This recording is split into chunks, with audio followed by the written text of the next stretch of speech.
Radio, l'invité politique, Maxime Liédot. Il est 8h14 et mon invité ce matin, c'est Gérald Kierzek. Bonjour. Bonjour. Médecin urgentiste et directeur médical de Doctissimo. Un point sur la situation en France et sur l'épidémie de grippe. Le dernier bulletin du ministère de la Santé, publié mercredi, montre une progression nette de la grippe dans toutes les régions. La France est désormais totalement en phase qu'on appelle épidémique dans votre jargon, docteur Kierzek. L'agence sanitaire explique que la situation reste modérée pour l'instant. Est-ce que cela change depuis quelques heures ? Alors non, ça ne change pas, c'est-à-dire qu'on est dans une phase épidémique, mais j'allais dire comme tous les hivers, et on voit bien les précautions un peu politiques, pour ne pas dire la peur du politique et de la ministre de la Santé, qui anticipe éventuellement une difficulté ou des difficultés à l'hôpital qu'on connaît parce qu'elles sont quotidiennes et on n'a pas besoin d'une épidémie de grippe pour avoir un manque de lits, pour avoir un manque de personnel. Et donc on voit bien que chaque hiver, c'est un peu la même histoire avec, on tire la sonnette d'alarme, on dit attention, cette grippe va être plus importante que les autres, elle risque de paralyser l'hôpital, etc. Mais la cause, c'est pas la grippe. On voit bien que la cause, elle est structurelle, elle est sur notre système de santé. Donc oui, on est en phase épidémique. On a des problèmes de lits comme on a, j'allais dire, chaque année. L'été, c'est la canicule, l'hiver, c'est le froid et c'est la grippe. Le problème, il vient du manque de moyens qui est... Et on y reviendra, Gérald Kierzek, on y reviendra. Et la phase de grippe actuellement, alors oui, il y a une situation qui est tendue, puisque la population vieillit, quand vous avez plusieurs pathologies, quand vous êtes insuffisant respiratoire, insuffisant cardiaque, et que vous attrapez la grippe, eh bien vous êtes plus à risque de nécessiter de l'oxygène, et l'oxygène, ça se met dans un hôpital, ça se met dans un lit d'hôpital. Donc on est dans une situation épidémique, assez classique. On voit nos voisins anglais, par exemple, qui ont passé le pic de l'épidémie avec finalement une épidémie qui est moins importante que les autres années. Est-ce que on sait quand est-ce que le pic interviendra à peu près ? Parce que les dernières modélisations, je regardais ça tout à l'heure, de l'Institut Pasteur évoquent un fort impact possible à l'hôpital. En réalité, avant la fin de l'année ou au tout début de l'année, c'est une courbe qui est correcte, c'est ça l'idée ? Oui, alors ça reste toujours des modélisations, donc il faut toujours être extrêmement prudent. Et puis il y a aussi les patients qui vont arriver à retardement après. C'est pas parce qu'on a passé le pic que on est sorti d'affaire, notamment quand vous avez des personnes qui sont fragiles, où on peut avoir des surinfections par des bactéries qui arrivent plusieurs jours, voire plusieurs semaines après. Ce qu'on regarde sur les modélisations françaises ou anglaises, c'est que le pic ne va pas tarder dans les prochains jours ou tout début d'année, avec un plateau de cette grippe qui là est difficile à anticiper, parce que c'est pas parce qu'on a passé le pic qu'on n'est pas encore sur un plateau où on va avoir des gens qui vont continuer à consulter. Les fameux plateaux hauts qu'on a entendus régulièrement il y a quelques années dans ce pays. Il y a quelques années, le Covid, exactement. Exactement. Derrière tout cela, évidemment, il y a eu une inquiétude, et il y a une inquiétude toujours, et vous avez commencé à l'esquisser, Gérald Kierzek, c'est l'état de l'hôpital. Par exemple, dans les Bouches-du-Rhône, ce sont des médecins qui ont été réquisitionnés déjà par la préfecture uniquement pour faire face à l'afflux de patients. C'est donc ça, une fois de plus, la situation de l'hôpital, c'est une tension permanente de la réquisitionner des médecins uniquement parce qu'on traverse une période de grippe.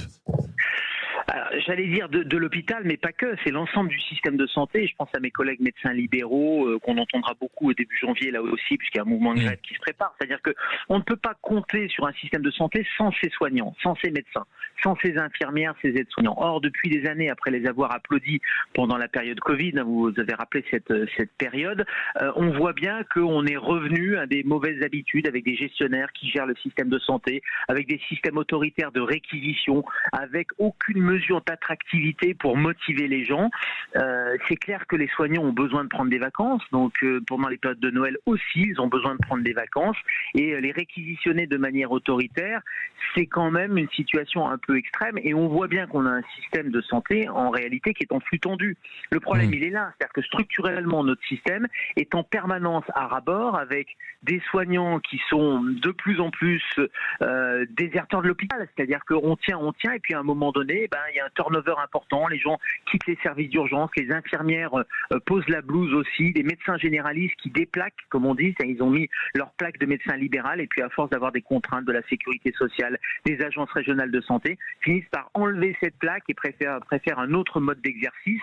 Donc on voit bien que dans ce pays, il va falloir, parce que sinon ça va être tous les hivers, mais tous les étés et tous les jours de l'année, ça va être des systèmes autoritaires de réquisition, et on ne peut pas soigner, on ne peut pas tenir un système de santé sur cette coercition, c'est absolument impossible. Gérald Kierzak, je rappelle que vous êtes médecin urgentiste et directeur médical de Doctissimo. Quand je vous entends, la seule question que j'ai envie de vous poser en réalité, c'est qu'est-ce qu'on a appris du Covid ? Parce que là, tous ceux qui vous écoutent sont en train de se poser la question. Non mais on n'a strictement rien appris du Covid. Il y avait 2 leçons à tirer de la crise Covid. Première leçon, c'était de se dire, c'est pas tellement le virus qui n'était pas un virus qui allait décimer toute la planète. On l'a rapidement compris, moi je n'ai eu de cesse de le répéter, c'était un virus qui touchait les plus fragiles. Donc le problème était qu'on n'avait plus de services d'urgence ou de réanimation de proximité. La concentration des hôpitaux ces dernières années, la fermeture des lits, a fait qu'on avait un système qui a débordé très rapidement. Donc le problème était structurel. On aurait dû en tirer les conséquences et arrêter les fermetures de lits, refaire un maillage territorial et miser sur des hôpitaux de proximité pour une population qui est de plus en plus fragile, et ça c'est anticipable, c'est une population qui vieillit, c'est la pyramide des âges, et ça fait des décennies qu'on peut l'anticiper, le fameux pépi boom. Bien sûr. Ça c'est la première leçon. Donc est-ce qu'on a arrêté les fermetures de lits? Non. Est-ce qu'on a redonné, le pouvoir aux soignants de soigner? Non. On a remis des tableurs Excel, on a mis une gestion bureaucratique et financière de l'hôpital, on a continué à fermer des lits. Donc cette crise structurelle du Covid, aucune leçon n'en a été tirée. La deuxième leçon qui n'a pas été tirée, c'est sur la prévention. Je vous disais que la population vieillissait avec des gens qui sont fragiles. On sait bien que Covid, grippe ou n'importe quel autre virus, s'il attaque des organismes qui sont fragiles, en surpoids, diabétiques, avec plein de facteurs de risque, et ça c'est l'échec de la prévention, on voit bien que le virus va être beaucoup plus méchant et va vous conduire à l'hôpital, alors que si vous êtes en bonne santé, en bonne forme physique, et c'est la question de l'espérance de vie sans incapacité qui est très mauvaise en France.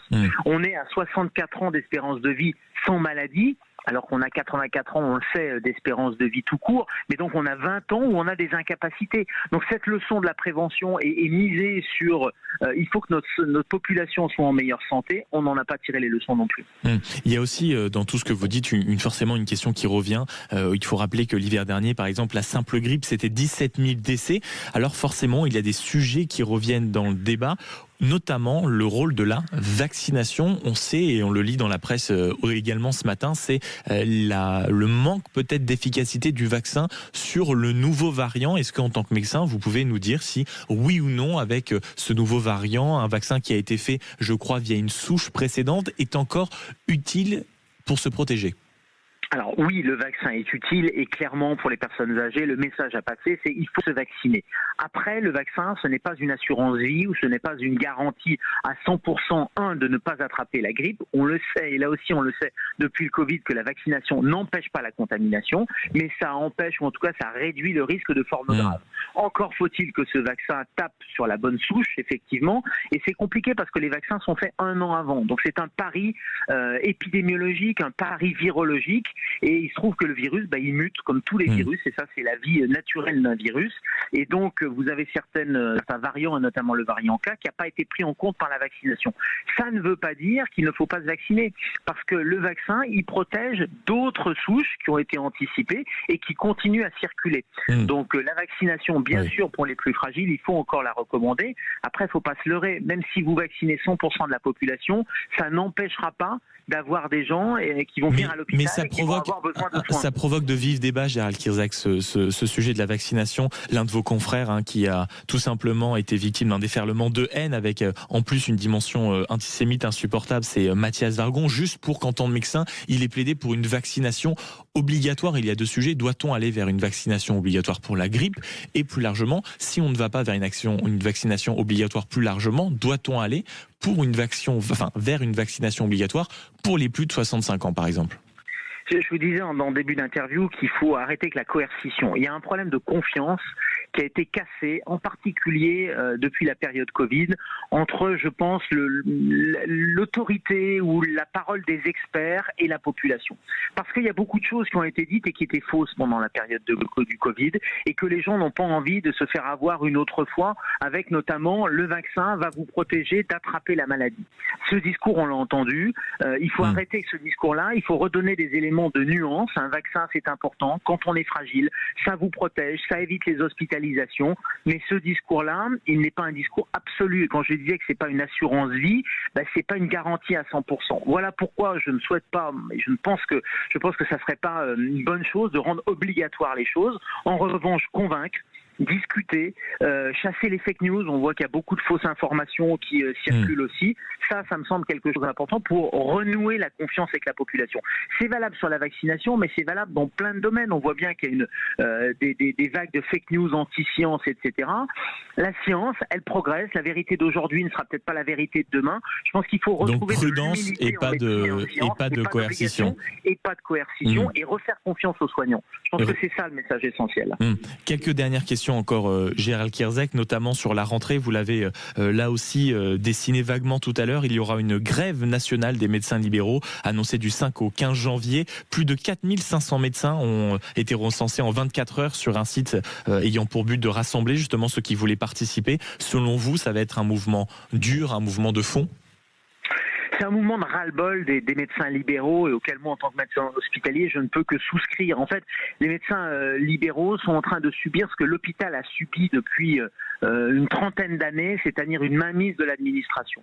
La médecine libérale, elle doit s'organiser, elle le fait, c'est des gens qui travaillent, des collègues qui travaillent énormément, et là, le projet de loi et la loi de finances de la sécurité sociale met en place un certain nombre d'outils de contrôle de la médecine libérale, de coercition, d'obligations qui sont à l'inverse du soin. Il faut bien comprendre que ça ne va pas être une grève corporatiste, ça va être une grève pour défendre un système qui repose sur deux pieds. Le pied qui est l'hôpital et l'autre pied c'est la médecine libérale. Et ce deuxième pied est en train d'être mis sous la coupe des administratifs, de la sécurité sociale, d'une gestion budgétaire qui sera in fine au détriment des patients. Et donc les médecins qui vont se mettre en grève du 5 au 15 janvier, ils sont là pour défendre ce système à la fois public et système privé de médecine libérale, qui était le meilleur système au monde et qu'on a cassé depuis une trentaine d'années. Il y a également...